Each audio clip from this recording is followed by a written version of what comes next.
اس کو بات بات پہ تانے دینے لگے کہ تم نکمے ہو اور کوئی کام نہیں کرتے، کھیتوں میں نہیں جاتے، بھینسیں نہیں چراتے۔ بہرحال ان کی باتوں سے تنگ آ کر رانجھا جو ہے وہ گھر چھوڑ کر چل پڑا، اور چلتے چلتے وہ تخت ہزارے سے جنگا پہنچ گیا، یعنی 200 کلومیٹر دور۔ کبھی کہیں آرام کر لیتا، کبھی چل پڑتا۔ بہرحال جب وہ جھنگ کے نواح میں ایک گاؤں میں پہنچا تو وہاں اس نے ایک باغ دیکھا پھلوں کا، جس میں باغ میں ایک درخت کے نیچے ایک خوبصورت رنگین پایوں والی چارپائی پڑی تھی، اور اس پر بستر بچھا ہوا تھا۔ تھکا ہوا وہ بے پناہ تھا، وہ اس بستر پر لیٹا اور سو گیا۔ وہ چارپائی ہیر کی تھی، اور وہ باغ بھی ہیر کے باپ موجو چودھری کا تھا۔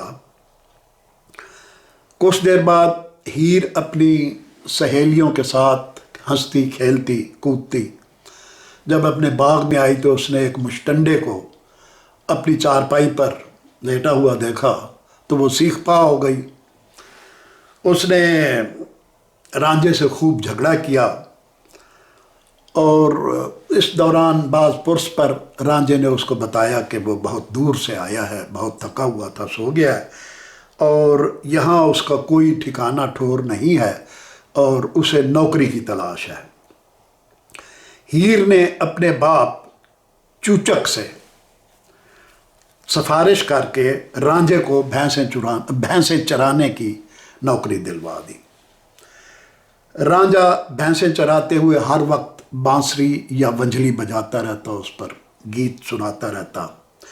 ہیر اس بانسری کی لے سے دیوانی ہو کر رانجھے کے عشق میں اپنا تن من سب کچھ ہار بیٹھی۔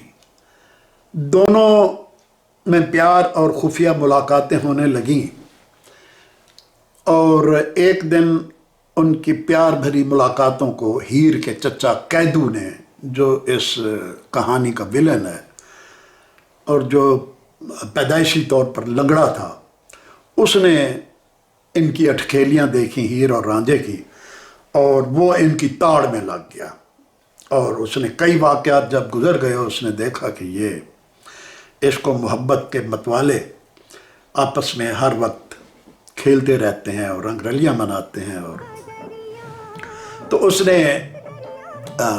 ہیر کے باپ چوچک سے اس کی شکایت کر دی، اور پورے گاؤں میں ہیر کو بدنام کر دیا۔ بات چلتے چلتے گاؤں کے پردھان یعنی مولوی صاحب تک پہنچی، تو مولوی صاحب نے چوچک سے کہا کہ ہیر کی فوری طور پر شادی کر دی جائے۔ لہٰذا مولوی صاحب کے اصرار پر اور گاؤں والوں کے اصرار پر بدنامی سے بچنے کے لیے ہیر کی شادی سیدہ کھیڑے سے کر دی گئی۔ رانجھے کا دل ٹوٹ گیا، اور وہ ہیر کی شادی کے بعد وہاں سے چلا گیا، گاؤں چھوڑ کر، جھنگ چھوڑ کر، اور گھومتے پھرتے چلتے پھرتے وہ یعنی تقریباً وہ فقیر بن گیا، درویش، اس نے درویشی اختیار کر لی۔ نگر نگر گھومتے ہوئے، دیس بدیس گھومتے ہوئے وہ ایک گاؤں ٹیلا جوگیاں پہنچا، ٹیلا جوگیاں، جہاں اس کی ملاقات ایک ہندو جوگی گورکھ ناتھ سے ہوئی۔ رانجھا اس کا مرید بن گیا، اور خود بھی اس جوگی کی طرح جوگی بن گیا۔ اس نے اپنے کان پھڑوا لیے اور کانوں میں بالیاں پہن لیں، جوگیوں والا لباس پہن لیا، اور بھیک مانگتے مانگتے در بدر بھٹکتے بھٹکاتے ایک دن آخر کار وہ ہیر کے سسرالی گھر جا پہنچا۔ اس نے بھیک کے لیے آواز دی تو ہیر اس کو ایک کٹورے میں آٹا دینے کے لیے باہر نکلی، تو رانجھے کو دیکھ کر اس کا دل دھک سے رہ گیا، اور رانجھے کی یہ کیفیت دیکھ کر اسے شدید صدمہ پہنچا، شرمندہ بھی ہوئی، اور احیائے محبت کے لیے کہ ان دونوں نے فیصلہ کیا کہ ہم اپنی محبت کو پھر سے زندہ کریں، ہیر اپنے گھر سے بھاگ کر اپنے خامن کو چھوڑ کر رانجھے کے ساتھ رانجھے کے گھر تخت ہزارے آ گئی۔ رانجھے کے والدین نے جب دیکھا کہ دونوں محبت کرنے والے دیوانے ہیں تو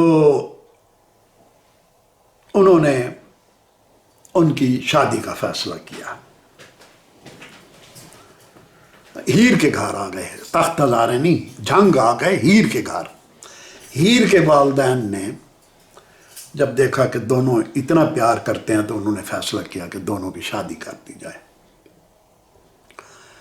رانجھے کو انہوں نے کہا جاؤ تم اپنے گھر سے اپنے بھائیوں کو اور بارات لے کر آؤ اور آ کے ہیر کو بیاہ کر لے جاؤ۔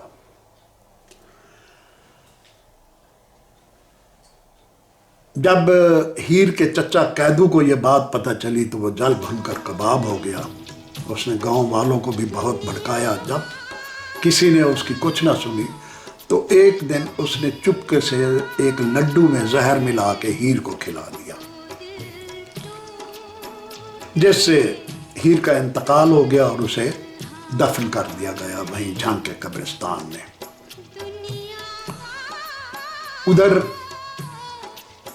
رانجھا اپنے بھائیوں اور بارات لے کر جب وہاں پہنچا اس کے گھر گاؤں جھنگ میں، تو اسے پتہ چلا کہ وہ تو انتقال کر چکی ہے اور اس کو دفنا دیا گیا ہے کافی دن پہلے۔ تو وہ ظاہر ہے بہت اداس ہوا اور بہت پریشان بھی ہوا، اور اس نے کہا کہ مجھے ہیر کی قبر دکھائی جائے۔ تو وہ اسے قبرستان لے گئے۔ جب رانجھا وہاں کھڑا ہوا قبرستان میں ہیر کی قبر کے پاس تو وہ قبر اچانک پھٹ گئی، تو ہیر کی لاش اندر پڑی تھی۔ ہیر کی لاش دیکھ کر رانجھے کا جگر پھٹ گیا، یعنی دل پھٹ گیا، اور وہ وہیں بے ہوش ہو کر گرا اور مر گیا، اور وہ قبر کے اندر جا گرا۔ اس کے بعد قبر کو دوبارہ بھر دیا گیا اور قبر پھر یکجا ہو گئی۔ رانجھا بھی ہیر کے ساتھ مدفون ہو گیا۔ اس وقت ان دونوں کی عمر 32 اور 36 سال تھی۔ ہیر 32 سال کی تھی، رانجھا 36 سال کا تھا۔ جھنگ شہر میں مائی ہیر کا مزار یعنی شرائن آف مائی ہیر بہت مشہور جگہ ہے، اور یہ جھنگ صدر یعنی سینٹر آف دی سٹی سے تقریباً 2 کلومیٹر دور جھنگ فیصل آباد جانے والی سڑک کے کنارے پر نواز شریف سٹیڈیم، جسے اب مائی ہیر سٹیڈیم کہتے ہیں، تو اس سٹیڈیم کے بالکل کونے پر یہ قبرستان ہے، اور مائی ہیر کا مزار بھی اسی قبرستان کے بالکل پاس ہے۔ مزار کا گنبد اوپر سے کھلا ہوا ہے۔ یہاں سالانہ عرس اور میلے کی تقریبات زور شور سے ہوتی ہیں، اور جن نوجوانوں کی، لڑکوں کی یا لڑکیوں کی شادیاں نہ ہوں تو وہ اپنی منتیں مرادیں ماننے کے لیے اور چادر چڑھانے کے لیے ہیر اور رانجھے کے مزار پر آتی ہیں۔ بالخصوص کماری لڑکیاں جن کی شادی نہ ہو، وہ یا عاشق معشوق جن کی راہ میں دنیا روڑے اٹکا رہی ہو، وہ اس مزار پر آ کر دعائیں مانگتے ہیں اور منتیں مرادیں مانگتے ہیں۔ تو آپ کا کبھی جھنگ شہر جانا ہو تو یہ جھنگ کے وسط شہر سے تقریباً 2 کلومیٹر دور پر یہ ایک مزار ہے۔ مزار کوئی بہت زیادہ شاندار نہیں ہے، یہ آپ تصویروں میں دیکھ بھی رہے ہوں گے۔ تو بہرحال اب وہاں خاصی رونق ہے۔ آج سے تقریباً 40 سال پہلے میں ایک بار وہاں گیا تھا، تو وہاں صرف ایک قبر تھی، بعد میں لوگوں نے وہاں اس کا مزار بنا دیا، اور اب تو وہاں میں نے دیکھا ہے کہ بہت بازار بن چکا ہے، اور خاصی رونق ہوتی ہے، اور میلے کے سماں پر تو وہاں بہت زیادہ رش ہوتا ہے۔ تو یہ آج کی کہانی تھی، امید ہے آپ کو یہ کہانی پسند آئے گی۔ کل کسی دوسرے عاشق کی کہانی لے کر میں آپ کی خدمت میں حاضر ہوں گا۔